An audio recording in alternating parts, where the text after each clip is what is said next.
Good afternoon, everyone. My name is Benjamin, and welcome back to our 2020 election series, where we're going to be talking about states to watch for 2020. We've got, I think it's 21 days until the midterm elections. So we're going to be starting to see a lot of 2020 stuff crop up in common discussion of politics now that we're essentially done with the midterms. We're not really done, though we won't be done until the Mississippi special runoff. So that's going to be interesting to see, but we're going to move on and talk about the states that I'm going to be watching heavily. Okay. So we've got Texas, Arizona, Nevada, Utah, Colorado, the 2nd District in Nebraska, Iowa, Minnesota, Wisconsin, Michigan, Ohio, Pennsylvania, Virginia, North Carolina, Georgia, Florida, New Hampshire, and Maine's at large in 2nd District. I guess I should also just, we'll talk about all of Maine because Maine is weird in a good way, or at least a politically interesting way. And I'll take each of these states off saying what party I think they will more than likely go to at this stage. Basically, if I think it's better than 50-50. If not, I'll leave it as gold. Or maybe I'll just take them off. Yeah, I'll just take them off. So there's 232 electoral votes up for grabs in these. That's almost enough to win the election outright. We'll talk about Nebraska's 2nd District first. And the only reason to really watch this is Obama was able to perform extremely well there in 2008. But no Democrat has really competed in that district since, until Trump kind of scared away a lot of the people in the Omaha suburbs and Omaha area from voting for him, and they split their vote between Johnson and Clinton. I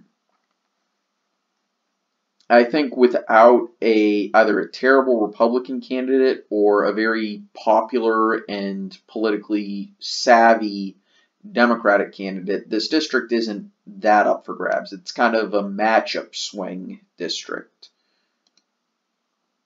So its swing is really based off of the matchup rather than turnout or convincing swing voters.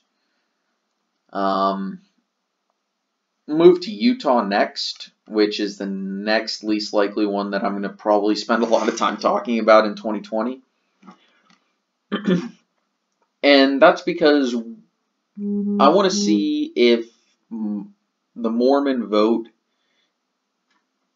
goes back to the Republicans, as in it goes back to Trump rather than voting for an independent, because Hillary Clinton didn't outperform what a Democrat should get by that much. Most of the votes that people expected would make the state competitive went to McMullen. I think it was like 20%, and Trump was at 45 anyway, so give those 20% to Trump and he's above 60, which is about where a Republican should be in Utah. So if those votes, even a quarter of those votes go to Trump, he's winning the state in a fairly commanding margin. So it's not that interesting. It's really, does the Mormon vote come around to Trump? So I almost want to talk about this region last because it's a really weird region. I'll talk about Texas because that's the next least likely state. I really just think Trump was a very poor candidate in Texas and Clinton was a strong candidate for Texas.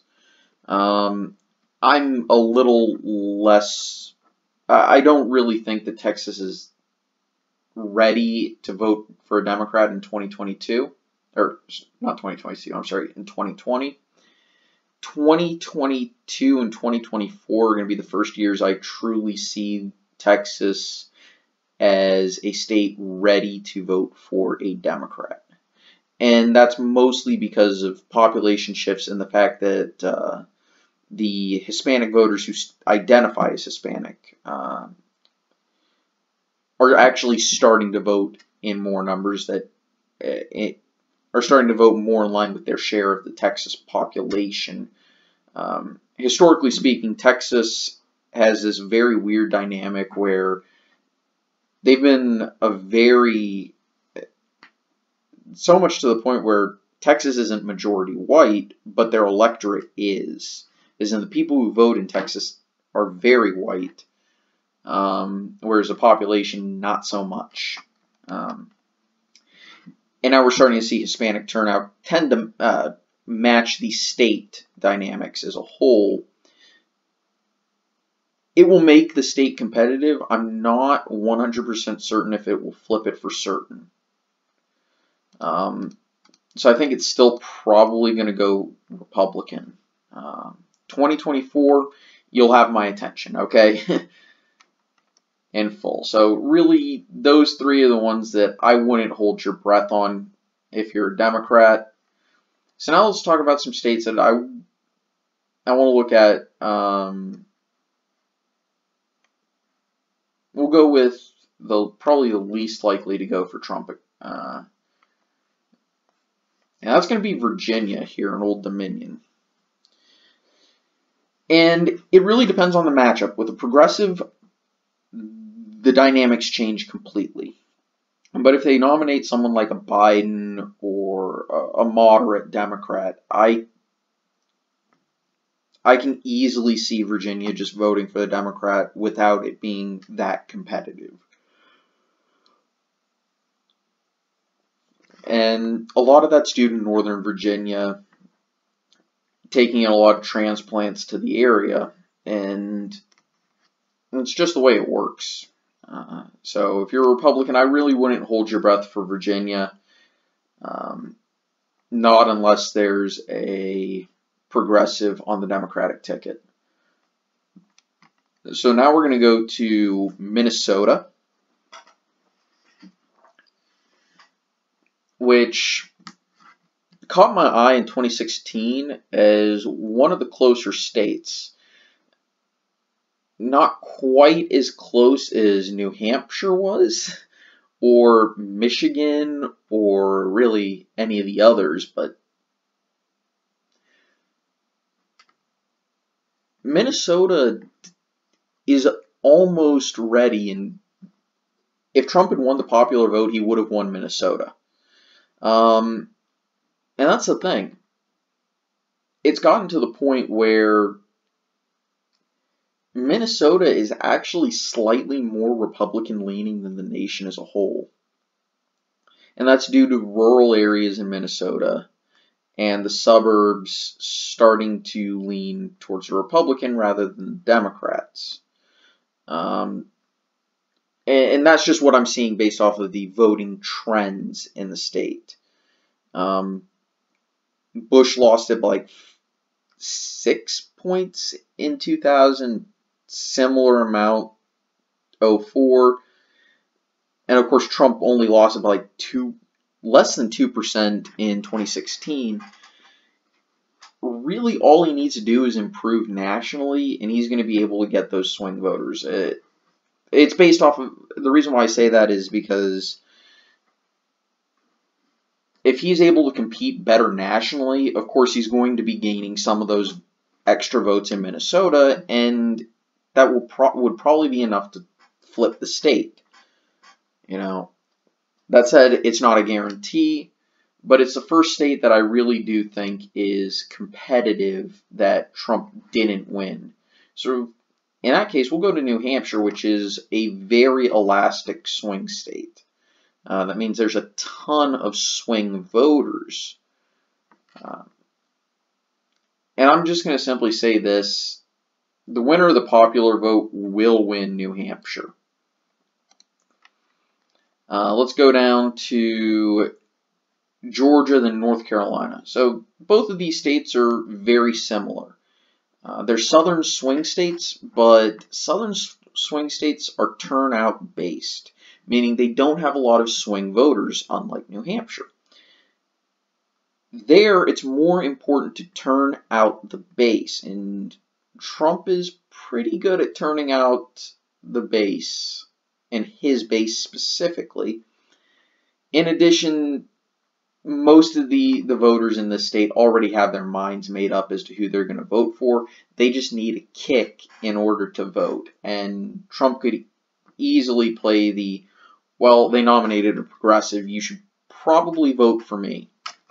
And he could win in both states fairly easily.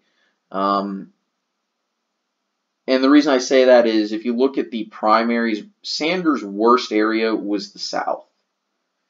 His worst performances all came in the South. So I'm going to take those states off. And I'll go ahead and mark who I expect each one to go for in 2020. I'm actually going to leave this one as gold. And yeah, I'll leave Minnesota as blue, but that's just kind of what I would expect it to do. I guess we'll go to Michigan, Wisconsin, and Pennsylvania.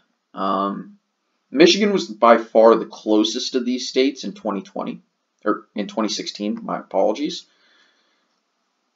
That's because Trump was able to get very good turnout in the Detroit suburbs, and there was probably slightly less turnout in Detroit. And some people would attribute that to the weather, which is the first thing that made me think that, well, maybe the state is actually going to be competitive. I'm not sure. 2016 seemed to be a bit of an outlier, but I don't know for certain. But the area as a whole has been moving towards the Republicans, so I wouldn't be too surprised if Michigan does continue that trend. If Trump can keep the popular vote within 3%, he stands a very good chance of repeating this, his victory in Michigan. But for now, I would expect a Democrat to win it, simply because Trump isn't all that popular. He's doing reasonably well. And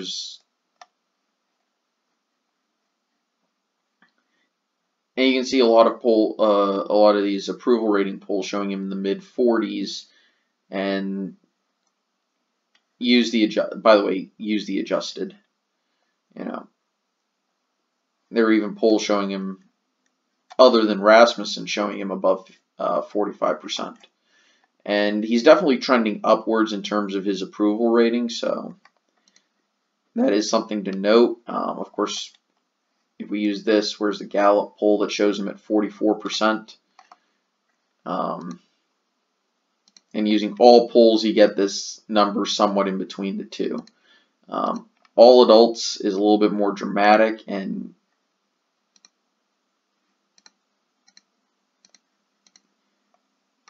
actually, it should have a wider margin for error, but whatever. And if we go here, you can even notice that these ranges are almost overlapping. And he has been, again, trending upwards in his approval rating from a bottoming out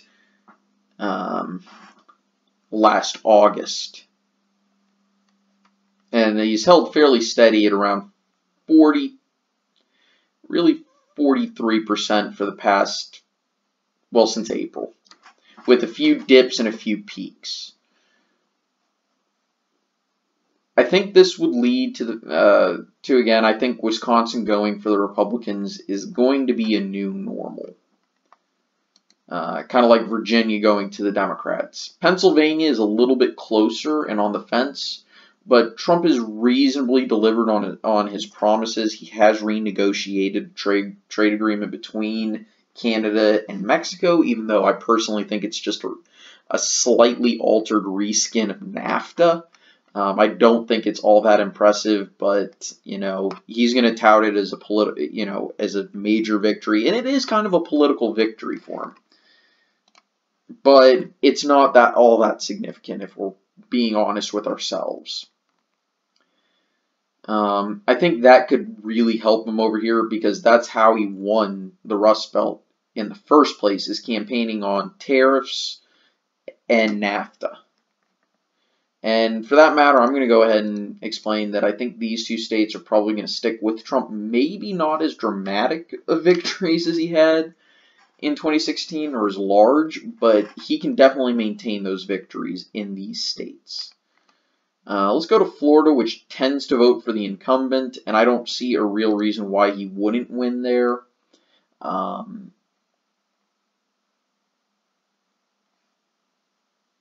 He's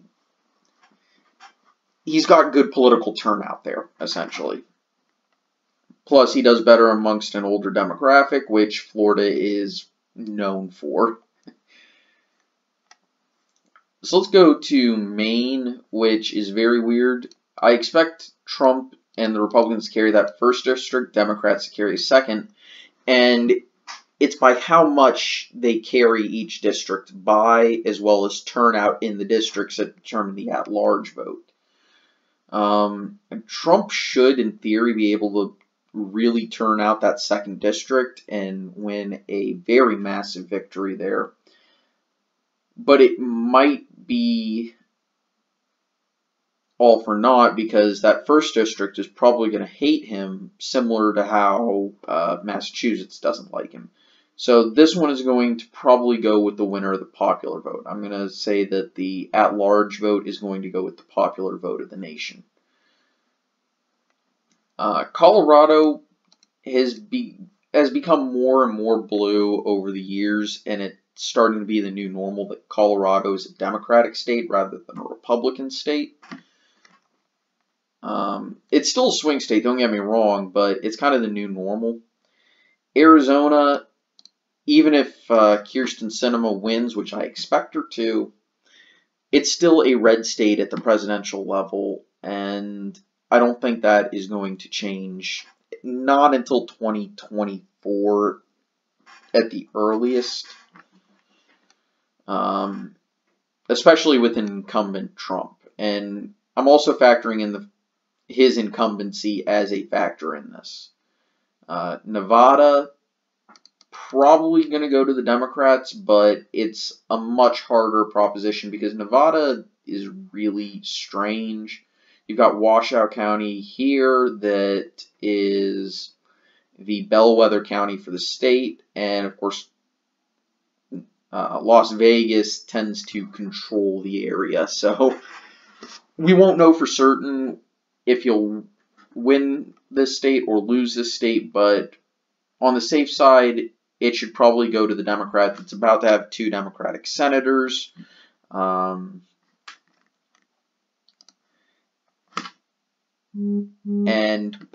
maybe a Democratic governor. I'm not 100% certain on the governor's race. So that really leaves 6 votes up for grabs, and it looks like Trump is going to get the lion's share of the swing votes.